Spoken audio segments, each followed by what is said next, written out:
today I also have il microfonino, so for sure it's going to be a serious video. Interesting also, really interesting, because there are some students that realize that don't know that prosciutto di Parma is called like this because guess what? There is also a city that is named Parma. And indeed that prosciutto comes exactly from there. But what does it mean? Does it mean that we can eat that prosciutto only in Parma? Does it mean that we cannot find the Parma prosciutto also in Rome, for instance? No, not really, of course. Pesto alla genovese also became a national product. But has it always been like this? Or maybe things changed during the time? Of course, you can find many products, even though they have like a specific name related to a specific city. You can also find them in other cities in Italy. But does it happen with all the products that exist in Italy? For instance, can you find a soppressa or baccalà? If you don't know what baccalà is, there is like a real short about this topic that you can find on the related. Maybe you can find it here. I don't know. Maybe I will put it later here. Long story, really short. The most common products you can find them in all the country, but maybe they are not that good as you could find them in their original place. But stay with me to figure it out better what I'm talking about.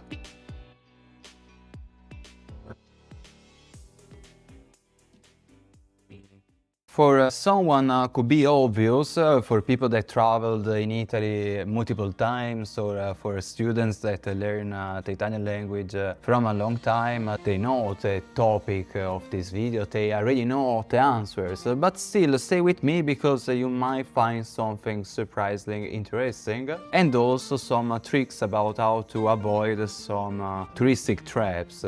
Don't do the mistake to consider Italy as one whole country. Okay, it is, like geographically talking and politically talking, it is. Let's not forget that Italy is one whole country from just 165 years. Before, Italy was divided into different states. Now we are just doing a short summarize because there were many chapters of this history that we cannot discuss in just one video. But just to give you an idea, Italy was divided into many different little states, and therefore each one had its own characteristic trait. Let's not also forget that each state had a different politic, had a different history. Keep in mind that each state also had to face different occupations. If you have seen the video about Palladio and Hemingway, you might have heard that Veneto and Northeast had an Austrian occupation after the French one. Whereas in the south, also France had its own interest, but also alongside an Arabic influence. This means that each region of Italy, each part of Italy, is not like a different country nowadays, of course. It shares the common value of Italy, of Italians and so on, but with a really specific interpretation. The same culture declinated through different perceptions, different historical backgrounds.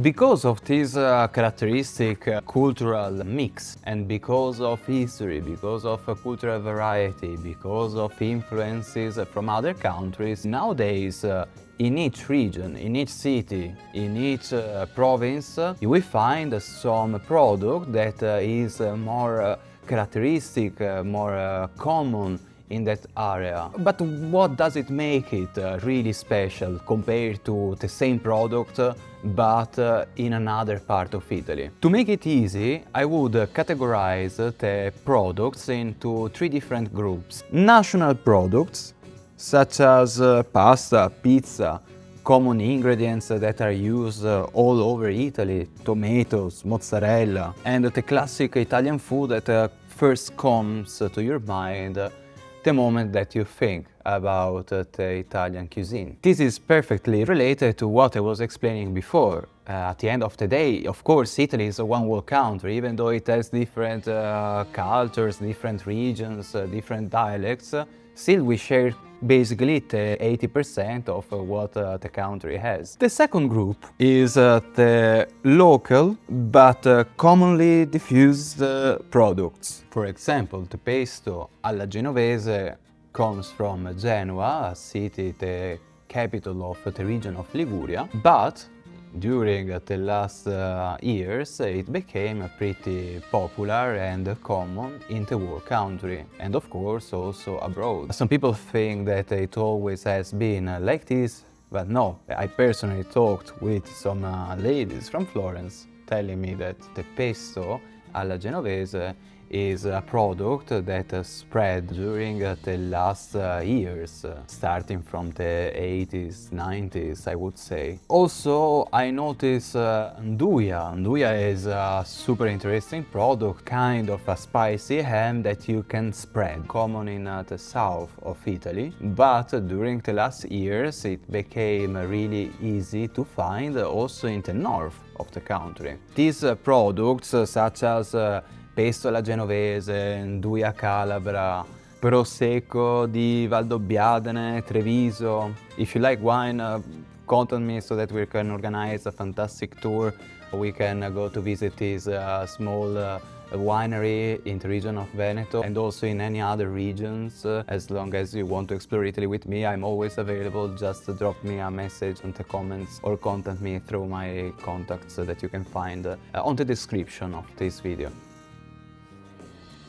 Yes, these products, as we were saying, the Prosecco, the pesto alla genovese, the nduja calabra, and many others became common in all of Italy, but they still come really clearly from a specific city or region.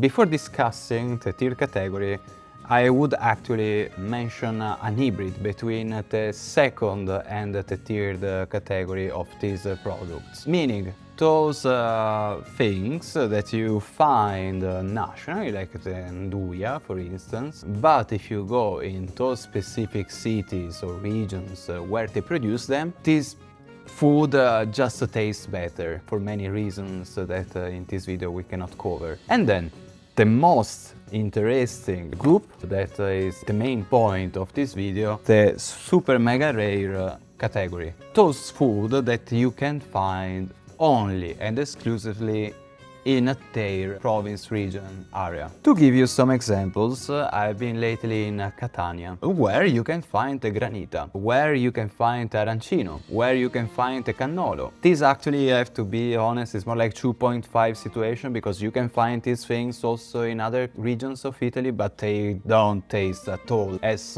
they taste in Sicily. I have to say, compliments guys, you did a really good job there. For what concerns the brioche, the Sicilian brioche, this is something that I never tried before in any other region of Italy. You might maybe find, but it's super mega rare. If I see this category from my Venetian perspective, I would say that the same case applies to soppressa. I lived in Rome 6 months, I couldn't find soppressa that easily. Soppressa, in case you don't know, is kind of this ham, but it's like most likely more like a homemade dish, let's say. It has a specific taste. It's not really like just a salami. If you are from Veneto, basically it's like, you know, your religion somehow. Another interesting case is the Sardinian cuisine.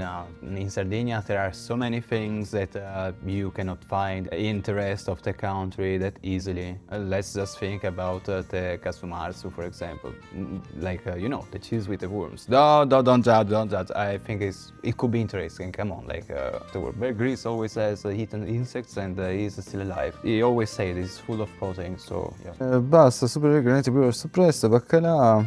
By the way, I mentioned the bacala many times because, you know, like it's something typical in Vicenza. I also did a video about this topic, about the bacala alla vicentina. Go to watch it, you might find it interesting if you like food. And Here we are. The sponsor. Today we have the sponsor. The sponsor that is Usum tool that I also use when I want to do some research for the video that I want to do, but not only. I also use it for personal interest. It's really simple. Basically, it's a tool that can summarize the topic of the video that you are about to watch, so that even before watching it, like this video, you can in advance know if that video is going to answer the questions that you have in your mind. So thank you, Usum, for this fantastic opportunity. You can use the link in the description to get a special discount.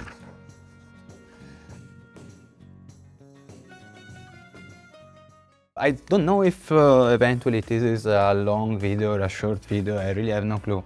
The idea was doing it kind of short and easy to catch. I hope that the food now in Italy is more clear to you. What we mean exactly by that food is from Treviso. There are like 1,000 cases of a specific food. If you are Italian, let me know where you're from and what is typical over there. Also, if you like the Italian cuisine, if you like to dive into Italian culture and history, I remind you that I teach Italian language online. That's the reason why I'm doing this video. So there is the link down here. You can book a lesson whenever you want, so that besides talking about food in English, we can also start ordering food at the Italian restaurant with the most natural Italian ever. Also, I organize here and there some workshop where we cook together on Zoom, where we talk a bit in English, a bit in Italian, so that we can expand further this topic, because there is always something else to add, something else to discuss. To try to explain this topic in a short video is kind of impossible, because the quantity of story about this topic is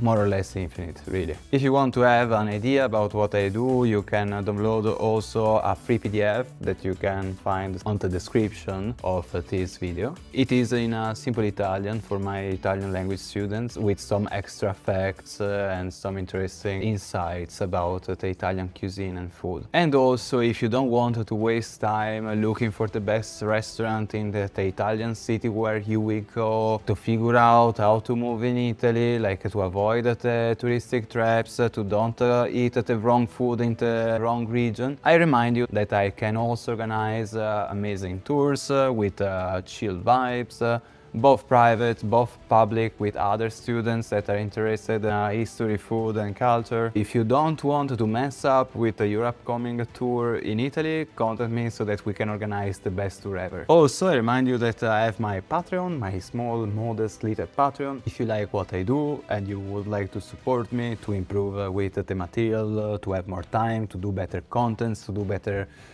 researches, to do better, everything better, tutto meglio, tutto meglio. You can join my Patreon list.